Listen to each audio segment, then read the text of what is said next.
Hey guys, thanks for coming out and umpiring this weekend. I know you're making pretty good money watching baseball, but I also know it's very difficult, very challenging. And so, two quick tips for you on how to make life easier for you. Number one, if you're coming in the second shift of games, I always get a phone number to the guy umpiring before me. So if I'm coming in for the fourth game, one of the guys working the first three, I'm going to get his number and I'm going to text him at some point during the day and say, hey, um, let me know when your third game starts or something like that.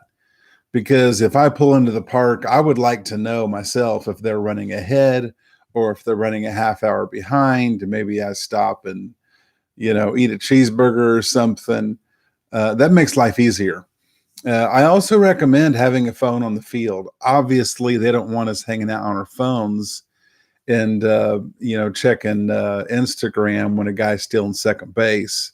It's not a good look to be looking at our phones on the field. But there are times when you need to call someone. Something happens on the field. You might need to reach out to me. Certainly, you need to, So have a phone on the field. One of you should, I think. And so that's the first tip. Second tip. Plate meeting. A lot of you guys might do high school ball. And when you do high school baseball, you don't really need to say this because in high school ball, coaches tend to know how to conduct themselves.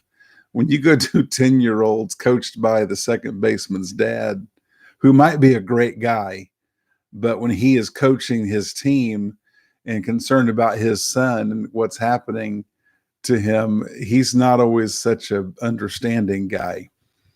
Here's something to say at a plate meeting when doing youth baseball. Tell them, hey, coaches, we can't listen to yelling from the dugout, but please, if you have a question, call time and come talk to us.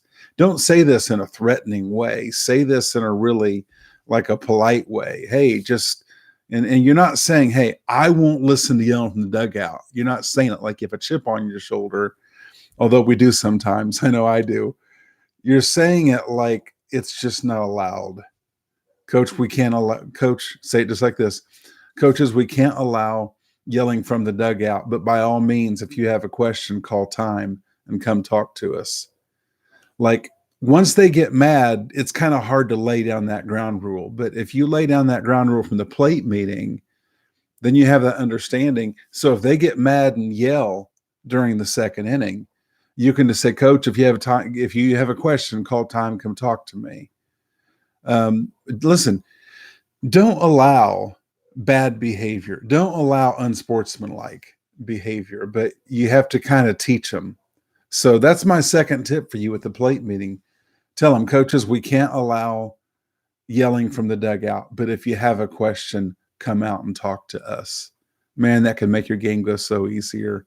Because I know there's a lot of stuff you can face. You never know when it's just it's like a little baseball tornado comes out of nowhere and someone's really hacked off at you and you're like, what did I do?